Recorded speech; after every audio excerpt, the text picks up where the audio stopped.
आज तक रेडियो सुनता है सारा जहां।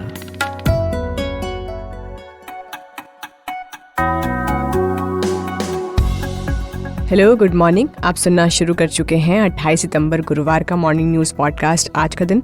मेरा नाम है खुशबू कुमार। ऐसी सुगबुगाहटें हैं कि बीजेपी मध्य प्रदेश के बाद राजस्थान विधानसभा चुनाव में भी सांसदों, केंद्रीय मंत्रियों को उतार सकती है। तो क्या आधार है इन अनुमानों का, और इसके पहले राज्यों में जब बीजेपी ने ऐसे प्रयोग किए हैं तो वो कितने सफल हुए हैं? इन सारे सवालों से आज के पॉडकास्ट की शुरुआत करेंगे। कनाडा में मारे गए खालिस्तान समर्थक हरदीप सिंह निज्जर को कनाडा की सरकार प्लम्बर कह रही है, लेकिन उसकी कुछ तस्वीरें हैं जो उसके पाकिस्तान कनेक्शन को बताती हैं। इन तस्वीरों का सच क्या है बताएंगे आपको। और वर्ल्ड कप से ठीक पहले भारत ऑस्ट्रेलिया के खिलाफ सीरीज तो जीत गया है, लेकिन आखिरी मैच हार गया। तो क्या सबक है इस हार के वर्ल्ड कप के लिहाज से, और क्या अच्छी बातें हैं पूरी सीरीज की भारत के लिहाज से, समझेंगे। लेकिन अभी 60 सेकेंड्स हेडलाइंस का वक्त है। सुनिए शुभम तिवारी से।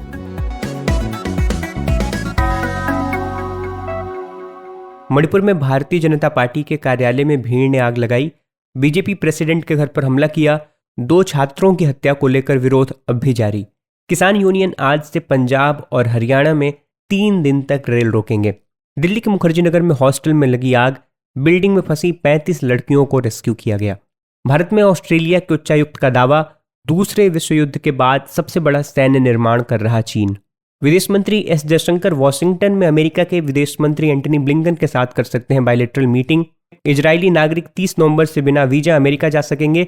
तनाव के बीच बाइडेन एडमिनिस्ट्रेशन ने इजरायल को वीजा छूट कार्यक्रम में शामिल किया। एशियन गेम्स 2023 में रोशिबिना देवी ने वुशु में रचा इतिहास। आज सुबह भारत को दिलाया सिल्वर मेडल। और वर्ल्ड कप से पहले आखिरी वनडे में हारी टीम इंडिया। ऑस्ट्रेलिया ने 66 रन से हराया। काम न आ सका रोहित और कोहली का अर्धशतक।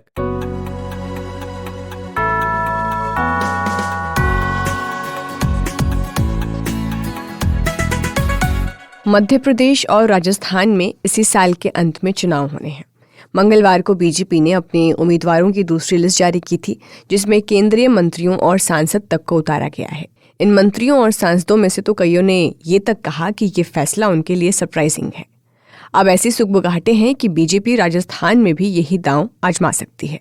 हालांकि केंद्रीय नेताओं को राज्य में उतारने पर बीजेपी के राज्य लीडरशिप का क्या होगा, ऐसे सवाल उठ रहे हैं। जैसे मध्य प्रदेश में शिवराज सिंह चौहान और उनकी टीम के लिए क्या ये मुश्किल का वक्त है, या केंद्रीय मंत्रियों को टिकट देकर जिन स्थानीय नेताओं का टिकट काटा गया है, क्या वो नाराज नहीं होंगे? ये सारे सवाल हैं जो मध्य प्रदेश में गूंज रहे हैं। और अगर राजस्थान में भी बीजेपी ने यही रणनीति अपनाई तो वहां पर भी सवाल यही होंगे। आज तक रेडियो रिपोर्टर हिमांशु मिश्र हैं, वो बीजेपी से जुड़ी खबरों को कवर करते हैं। हमने उनसे ही बात की। हिमांशु, पहले तो ये संभावना जताई जा रही थी कि एमपी जैसा ही राजस्थान में बीजेपी करने वाली है। इसका आधार क्या है? राजस्थान में ऐसा क्यों करेगी बीजेपी? देखिए, सबसे बड़ी बात यह है कि मध्य प्रदेश में जो भारतीय जनता पार्टी ने अब 3 केंद्रीय मंत्री और 4 सांसदों को टिकट दिया अपनी दूसरी सूची में, उसके पीछे आधार एक ही था कि कलेक्टिव लीडरशिप में, यानी कि सामूहिक नेतृत्व के अंदर जो है पार्टी जाए, और ये संदेश जाना चाहिए कि चुनाव बाद जो है पार्टी नेतृत्व तय करेगा कि कौन मुख्यमंत्री होगा। यानी शिवराज सिंह चौहान को अगला मुख्यमंत्री बनाया जाएगा, नहीं बनाया जाएगा, इसको लेके संशय बरकरार रहे और आम जनता के बीच में मैसेज जाए कि मुख्यमंत्री के कई दावेदार हैं और सभी कद्दावर नेता जो है वो चुनाव लड़ रहे हैं। यही स्ट्रेटेजी जो है भारतीय जनता पार्टी राजस्थान में भी रख सकती है, और उसके पीछे कारण यही है कि वहां पर भी कई मुख्यमंत्री पद के उम्मीदवार हैं। सबसे पहले वसुंधरा राजे हैं, गजेंद्र सिंह शेखावत हैं जो केंद्र सरकार में मंत्री हैं, उसके बाद राजेंद्र राठौर हैं जो वहां नेता प्रतिपक्ष हैं, सतीश पूनिया हैं, अर्जुन मेघवाल हैं, खुद प्रदेश अध्यक्ष सीपी जोशी भी उस दौड़ में है। तो ऐसे में भारतीय जनता पार्टी का ये मानना है कि वहां पर भी क्योंकि अशोक गहलोत सरकार को वो कम आंक कर नहीं चल रहे हैं, उनका आकलन ये है कि अशोक गहलोत सरकार की परफॉर्मेंस जरूर खराब है, लेकिन इतनी खराब नहीं है कि वो टक्कर में नहीं है, यानी वो लड़ाई में नजर नहीं आ रहे। तो उसके पीछे भारतीय जनता पार्टी यही मानती है कि केंद्र सरकार में जो 3 मंत्री हैं, गजेंद्र सिंह शेखावत, अर्जुन मेघवाल और कैलाश चौधरी, अगर इन तीनों को भी मैदान में उतारा जाए, कुछ सांसदों को मैदान में उतारा जाए, जैसे कि दिया कुमारी हैं, राजकुमार राठौर हैं, किरोड़ी लाल मीणा हैं, इनको अगर मैदान में उतारते हैं तो उसका फायदा उन्हें मिल सकता है। और इसी कारण से जो है भारतीय जनता पार्टी एक स्ट्रेटेजी के तहत ये कर रही है कि ये मैसेज जाए कि वसुंधरा ही नहीं, बाकी लोग भी मुख्यमंत्री पद की दौड़ में हैं। और ये एक तरीके से भारतीय जनता पार्टी का एक्सपेरिमेंट है। और भारतीय जनता पार्टी को लगता है कि कलेक्टिव लीडरशिप में जाएंगे तो पार्टी को नुकसान भी नहीं होगा और कार्यकर्ताओं में संदेश भी जाएगा। पार्टी अगर के कुछ कार्यकर्ता वसुंधरा से नाराज हो सकते हैं, या वसुंधरा राजेश सिंधिया को ये लगे कि चुनाव बाद जो है उनको मुख्यमंत्री नहीं बनाया जाएगा, तो ये पार्टी संदेश देना चाहती है कि चुनाव बाद फैसला होगा, आप सब चुनाव में जाइए, सबसे पहले जरूरत है पार्टी वहां पर जीते। और जीत हासिल करने के बाद ये तय जो है विधायकों की राय पर केंद्रीय नेतृत्व करेगा कि कौन मुख्यमंत्री होगा। हिमांशु, बीजेपी पहले भी यूपी, पश्चिम बंगाल जैसे कई राज्यों में ऐसा प्रयोग कर चुकी है। कितना सफल रहा है ये, और इस बार इन राज्यों में ऐसे प्रयोग सफलता की कितनी बड़ी गारंटी है? देखिए, बिल्कुल भारतीय जनता पार्टी ने ये एक्सपेरिमेंट पहले भी किया, और बंगाल में एक्सपेरिमेंट किया। 4 अपने सांसदों को उतारा, जिनमें एक मंत्री थे बाबुल सुप्रियो, वो भी हारे। लॉकेट चैटर्जी चुनाव हार गई। जगन्नाथ सरकार जो है वो चुनाव जीते थे, और साथ ही निश्चित प्रमाणिक वो चुनाव लड़े थे, जो बाद में केंद्र सरकार में मंत्री बने। वो 81 वोटों से चुनाव जीत पाए थे। बाद में उन्होंने भी इस्तीफा दे दिया था जीत के बाद। स्वपन दास गुप्ता, जो राज्यसभा में राष्ट्रपति द्वारा मनोनीत सांसद थे, जिन्होंने बाद में भारतीय जनता पार्टी ज्वाइन की, उन्होंने भी चुनाव लड़ा, वो भी चुनाव हार गए। तो ऐसे में भारतीय जनता पार्टी का वो एक्सपेरिमेंट बंगाल में फेल हो गया था। लेकिन भारतीय जनता पार्टी ने उसके बाद त्रिपुरा में यही एक्सपेरिमेंट किया। प्रतिमा भौमिक, जो केंद्र सरकार में मंत्री हैं, एक महिला चेहरा है पार्टी का त्रिपुरा में ये माना जाता है कि जो महिला डोमिनेटिंग स्टेट है, इसीलिए प्रतिभा भौमिक को उतारा गया और बैलेंसिंग किया गया कि चुनाव बाद तय हुआ कि प्रतिभा भौमिक जो है वो मुख्यमंत्री बनेंगी, या फिर जो है माणिक शाह मुख्यमंत्री बनेंगे। तो उसका फायदा भारतीय जनता पार्टी को मिला भी, और 31 सीटें भारतीय जनता पार्टी ने वहां पर जीती थी। तो एक तरीके से भारतीय जनता पार्टी का एक्सपेरिमेंट फेल और पास रहा है। लेकिन ये एक्सपेरिमेंट मध्य प्रदेश, राजस्थान में कर रही है भारतीय जनता पार्टी। और जहां तक मुझे खबर है, तेलंगाना के अंदर 4 सांसद हैं भारतीय जनता पार्टी के, उनमें एक मंत्री हैं जी किशन रेड्डी, उनको भी जो है चुनावी मैदान में उतारा जाएगा। जी किशन रेड्डी केंद्र सरकार में मंत्री भी हैं, और साथ ही साथ जो है वो प्रदेश अध्यक्ष भी हैं वहां। अरविंद धर्मपुरिया हो या संजय बंडी हो, जो पूर्व प्रदेश अध्यक्ष हैं और वर्तमान में जो है वो पार्टी के महासचिव हैं। तो ऐसे में भारतीय जनता पार्टी ने एक तरीके से ये सोच लिया है कि पूरी तरीके से ग्राउंड पे जाइए, और जो उनके जीत सकते हैं उन सभी को मैदान में उतारिए। लोकसभा चुनाव के बारे में बाद में सोचा जाएगा, पहले विधानसभा चुनाव में जीत हासिल की जाए। बहुत बहुत शुक्रिया हिमांशु मिश्रा। तो हिमांशु आपको बता रहे थे कि बीजेपी की क्या स्ट्रैटेजी है विधानसभा चुनाव में जीत हासिल करने के लिए। इसमें वो फेल होती है या पास, ये तो वक्त ही बताएगा।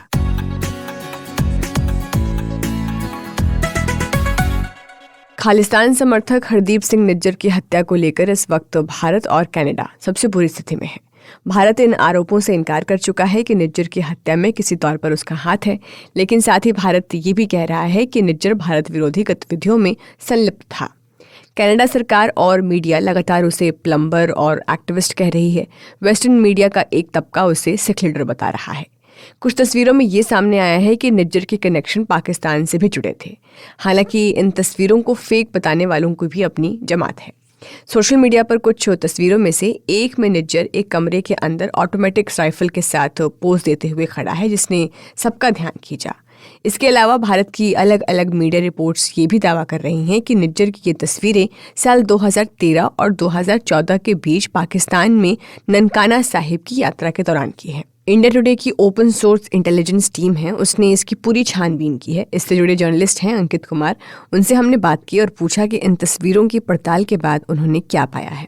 देखिए, हमने जो स्टोरी की है, दरअसल कोशिश ये की है कि जो हमारे पास सबूत हैं तस्वीरों के तौर पे, उसके आधार पे निज्जर की हत्या किसने की ये तो भाई जांच में ही पता चलेगा, लेकिन उन तस्वीरों के आधार पे हमने एक ऐसी तहकीकात करने की कोशिश की है जो अगर कोई आदमी चाहे तो घर पे बैठ के एक कंप्यूटर और एक इंटरनेट कनेक्शन के इस्तेमाल से वो कर सकता है।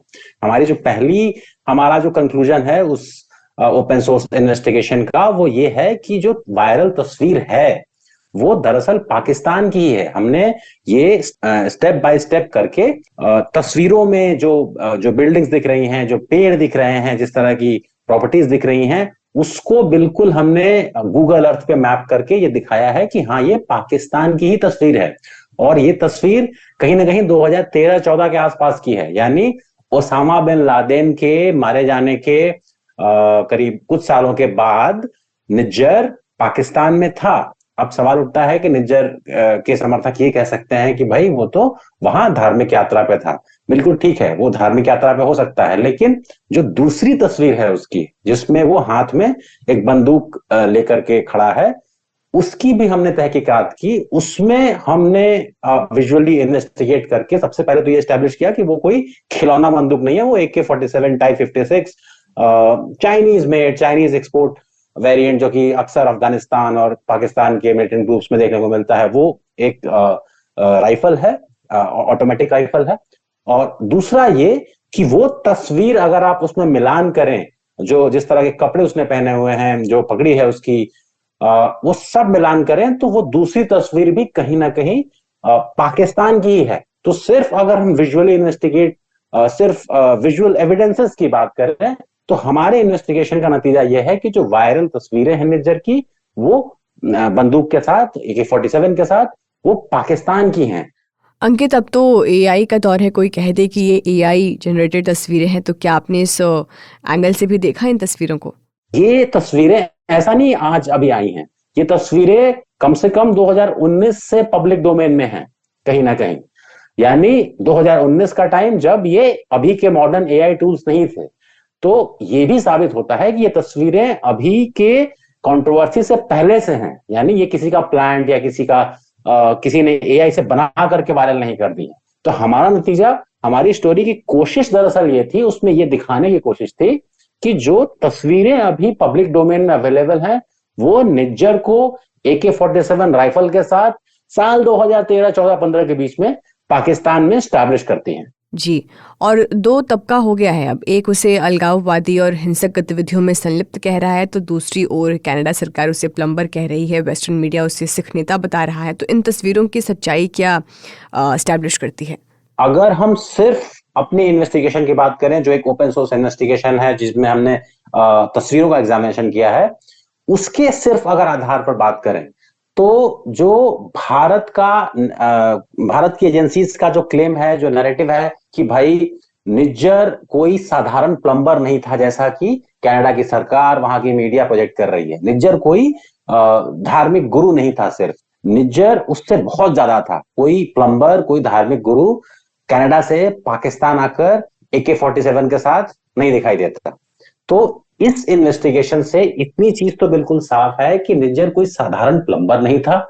और अभी तक जो एक क्लेम भारत की तरफ से है कि भाई निज्जर के हाथ कहीं ना कहीं इस पूरे जो कनाडा से चलने वाले, या जो पाकिस्तान की ISI के साथ चलने वाले इंटरनेशनल एक सेपरेटिस्ट जो एक नेटवर्क चल रहा था खालिस्तान के नाम पे, कहीं ना कहीं निज्जर उससे जुड़ा हुआ माना जा सकता है, क्योंकि उसके लिंक पाकिस्तान के साथ, ISI के साथ भारत ये क्लेम करता रहा है।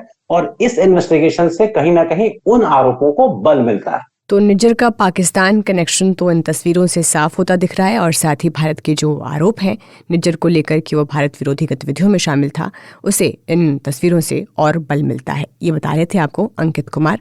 बहुत बहुत शुक्रिया अंकित कुमार, हमसे ये जानकारी साझा करने के लिए।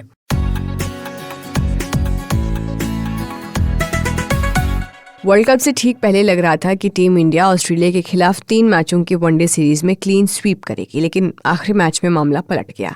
कल सीरीज के आखिरी मुकाबले में ऑस्ट्रेलिया ने भारत को 66 रनों से हरा दिया। हालांकि भारत ने सीरीज 2-1 से जीत ली है। ऑस्ट्रेलियाई टीम ने कल टॉस जीतकर बल्लेबाजी करते हुए 50 ओवर में 7 विकेट पर 352 रन बनाए थे, लेकिन इसके जवाब में भारतीय टीम 286 रन पर ऑल आउट हो गई। इसका सबसे बड़ा कारण था मिडिल ऑर्डर का फ्लॉप होना। रोहित और कोहली के अर्धशतकों के बाद मिडिल और लोअर मिडिल ऑर्डर के बल्लेबाज ज्यादा कुछ नहीं कर सके। नंबर 4 पर अय्यर ने 48 रन जरूर बनाए, लेकिन बाकी 3 बल्लेबाजों ने निराश किया, जिसमें KL राहुल 26, सूर्या 8 रन पर आउट हुए। तो क्या मेजर वजह रही इस हार की, और तब जब ऐसा जो टारगेट था वो मैच के दौरान कई बार लगा कि अचीवेबल है? हमने बात की आज तक रेडियो के स्पोर्ट्स जर्नलिस्ट मोहम्मद इकबाल से। देखिए, इस हार का बहुत सिंपल रीजन ये है कि भारत का मिडिल ऑर्डर नहीं चला। दूसरा ये कि भारत की तरफ से कोई लंबी पार्टनरशिप नहीं हो पाई।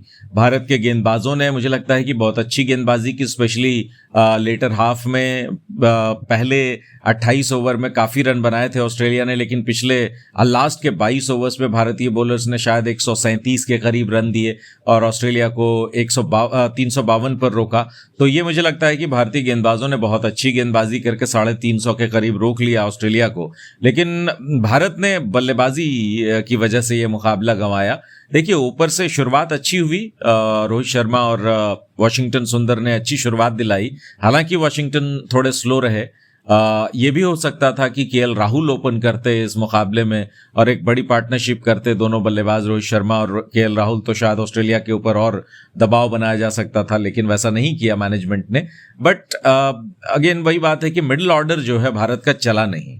चाहे आप राहुल की बात करिए, सूर्या की बात करिए, ज़रूर अय्यर ने 48 रन बनाए बट गलत समय पर आउट हुए। और ऊपर से भी देखेंगे अगर आप, रोहित शर्मा और विराट कोहली, मुझे लगता है कि ये दोनों बल्लेबाज सेट होने के बाद आउट हुए हैं। इन दोनों में से किसी एक को लंबी पारी खेलनी थी। हालांकि ये थोड़ा अनफॉर्चुनेट रहा कि रोहित शर्मा ने बड़ा अटपटा सा शॉट खेला और मैक्सवेल को भी बड़ा अचंभा हुआ, उन्होंने अजीबोगरीब पकड़ा कैच और रोहित शर्मा आउट हुए। बट रोहित या विराट में से दोनों एक को जिम्मेदारी लेनी थी, उन दोनों को थोड़ा लंबा खेलना चाहिए था, लेकिन ऐसा वो नहीं कर पाए। सूर्य कुमार यादव के पास मौका था कि वो आज ईशान किशन की जो दावेदारी प्लेइंग 11 को लेकर के है उसको एक स्टेप पीछे धकेल सकते थे, अपनी दावेदारी और मजबूत कर सकते थे, बट अनफॉर्चुनेटली वैसा वो कर नहीं पाए।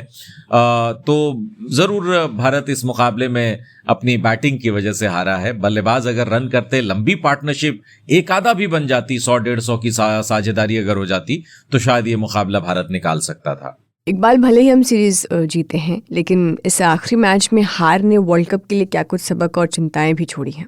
देखिए, सबक तो ऐसा कुछ नहीं है, इस हार से कोई मतलब नहीं है। मतलब भारत ने अगर ओवरऑल इस सीरीज में देखें तो अच्छी क्रिकेट खेली है। एशिया कप से लेकर के अब तक भारत ने अपने सारे बॉक्सेस टिक किए हैं और भारत बिल्कुल तैयार नजर आ रहा है वर्ल्ड कप के लिए। जहां तक इस हार का ताल्लुक है, देखिए इस टीम में भी कई बदलाव होंगे। शुभमन गिल टीम में नहीं थे, वो ओपन करेंगे, अपनी जगह पर आ जाएंगे।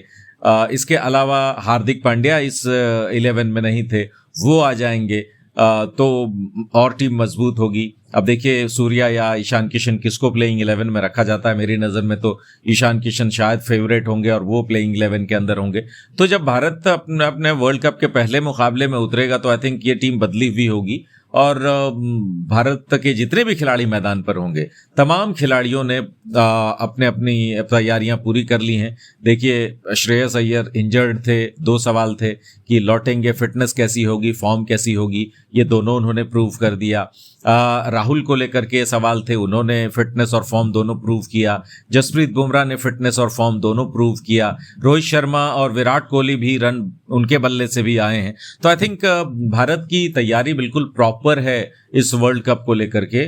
कोई ऐसा खिलाड़ी नजर नहीं आ रहा है जो ऐसा लगता है कि यार एक कमजोर कड़ी। हाँ, एक खिलाड़ी जो मेरी नजर में जो डिसअपॉइंट कर रहा है लगातार, वो है रविंद्र जडेजा। जडेजा ने 2023 में बल्ला और गेंद दोनों से निराश किया है और इस मुकाबले में भी वो चीज उजागर हो गई क्योंकि जडेजा स्ट्रगल कर रहे हैं रन बनाने के लिए। और आई थिंक जडेजा ही एकमात्र ऐसे खिलाड़ी नजर आ रहे हैं पूरे स्क्वाड में जो शायद थोड़ा सा फॉर्म के लिए स्ट्रगल कर रहे हैं। बॉलिंग वाइज भी और बैटिंग वाइज तो मुझे लगता है थोड़ा ज्यादा स्ट्रगल वो कर रहे हैं। अगर जडेजा अपने फॉर्म में आ जाए, वापस अपने उस रिदम में आ जाए, तो आई थिंक वो ये टीम कंप्लीट टीम होगी और कोई भी ऐसा खिलाड़ी आपको 11 के अंदर नहीं नजर आएगा जो लगेगा कि हाँ ये खिलाड़ी यार आउट ऑफ फॉर्म है या इसको ढोया जा रहा है। इस वक्त जडेजा के ऊपर उंगलियां हैं जरूर। तो वर्ल्ड कप से पहले भारतीय टीम को किस चीज़ों पर काम करने की ज़रूरत है, किन चीज़ों को दुरुस्त करने की ज़रूरत है, बता रहे थे आपको मोहम्मद इकबाल। बहुत बहुत शुक्रिया आपका।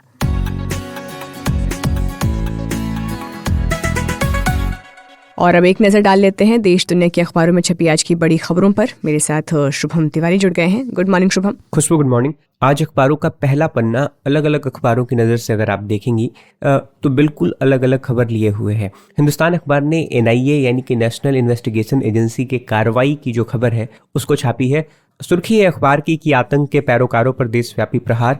कल 7 राज्यों में NIA ने 53 जगहों पर छापेमारी की और इसमें आतंक से लेकर गैंगस्टर तक के गठजोड़ वाले मामले थे। मामला मणिपुर में दिन ब दिन एक बार फिर से तनावपूर्ण होने लगा है।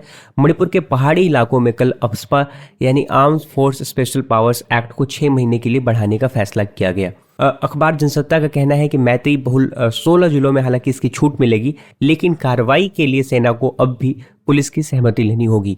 दरअसल पिछले कुछ दिनों में मणिपुर में 2 लापता छात्रों की हत्या के विरोध में हो रहे प्रदर्शन अब हिंसक हो गए हैं और कल भीड़ ने राजधानी इम्फाल में मणिपुर की जो बीजेपी अध्यक्ष हैं शारदा देवी, उनके घर तोड़फोड़ की। बीजेपी की सांसद मेनका गांधी का भी एक बयान वायरल है और कई अखबारों में यह है। नवभारत टाइम्स के मुताबिक मेनका ने कहा है कि जो गायें दूध नहीं देती इस्कॉन वाले उन्हें कसाईयों को बेच देते हैं। संस्था का इस पर अब बयान आया है। उन्होंने आरोपों को झूठ और निराधार बताया है। एक खबर और दैनिक जागरण के हवाले से मुखर्जी नगर के गर्ल्स PG में कल भीषण आग लग गई और 45 मिनट तक दमकल की जो टीमें हैं वो आग बुझाने के लिए जद्दोजहद करती रही। 35 छात्राओं को बचाया गया है और 5 को सांस लेने में दिक्कत के कारण अस्पताल में भर्ती कराया गया है। इंडियन एक्सप्रेस पर मैं खबर शुभम पढ़ रही हूँ। जो नेशनल म्यूज़ियम है उसको इस साल के अंत तक खाली करने के आदेश दे दिए गए हैं और जो नया म्यूज़ियम है युगी युगी इन भारत वो नॉर्थ और साउथ ब्लॉक में बनेगा और 2025 तक वो पूरा तैयार हो जाएगा। दैनिक भास्कर पर कुछ खबरें न्यूज़ ब्रीफ वाले सेक्शन में बहुत संक्षिप्त में हैं। जैसे एक की केरल बाढ़ पर बनी फिल्म भारत से ऑस्कर जाएगी। 2018 everyone is a hero Oscar में भारत की आधिकारिक एंट्री होगी और ये फिल्म केरल में 2018 में आई भयानक बाढ़ की कहानी पर बनी है। इस फिल्म की मुख्य भूमिका में टोविनो थॉमस हैं। गूगल जो है अब वो भारत में भूकंप चेतावनी शुरू करेगा। ये एंड्रॉयड स्मार्टफोन में सेंसर से भूकंप का अनुमान और तीव्रता पता लगाएगा। वहीं उज्जैन में, मध्य प्रदेश के उज्जैन में हैवानियत का शिकार हुई 12 साल की एक लड़की इंदौर में ऑपरेशन के बाद खतरे से बाहर है और पुलिस ने CCTV फुटेज के आधार पर संदिग्ध ऑटो ड्राइवर को हिरासत में लिया है, जिससे पूछताछ की जा रही है।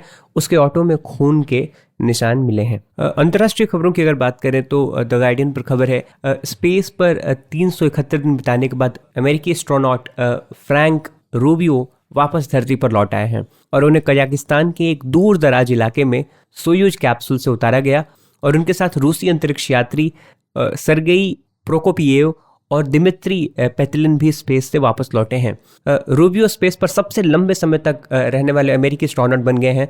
हालांकि अब तक स्पेस पर सबसे ज़्यादा समय बिताने का रिकॉर्ड रूसी एस्ट्रोनॉट वलेरी पोलियाकोव के नाम है, जिन्होंने 437 दिन स्पेस पर बिताए थे। वहीं अल जजीरा पर खबर है कि बॉर्डर पार कर नॉर्थ कोरिया में घुसने वाले अमेरिकी सैनिक को वापस अमेरिका भेज दिया गया है और वो अब अमेरिका की हिरासत में है। नॉर्थ कोरिया की मीडिया है KCNA, उसके मुताबिक नॉर्थ कोरिया ने ट्रैविस किंग नाम के सैनिक से पूछताछ की और फिर उसे अमेरिकी स्टडी में भेज दिया। साउथ कोरिया में तैनात अमेरिकी सैनिक ट्रैविस किंग 18 जुलाई को बॉर्डर पार कर नॉर्थ कोरिया चला गया था और यहाँ किम जोंग उन के अधिकारियों ने उसे हिरासत में ले लिया था।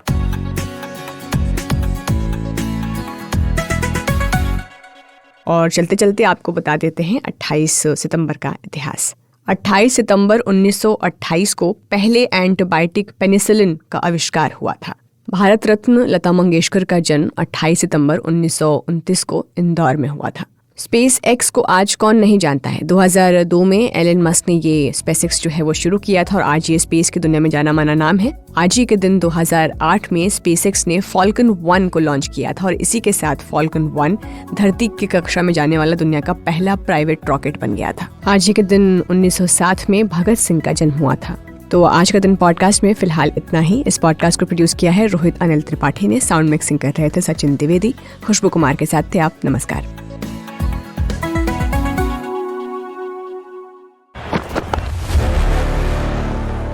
The 2023 ODI World Cup is just a few days away from now, and of course, we've got you covered on the Sledging Room. We're not just going to come to you with one episode, we're going to come to you twice every week. First episode will drop on the Wednesday of every week, and the second will air on Friday. on Spotify, Google Podcasts, Apple Podcasts, and of course on India Today YouTube. Why are we coming to you twice? There are so many questions to answer. Can India win their third ODI World Cup? Can India finally end their 10-year ICC events drought?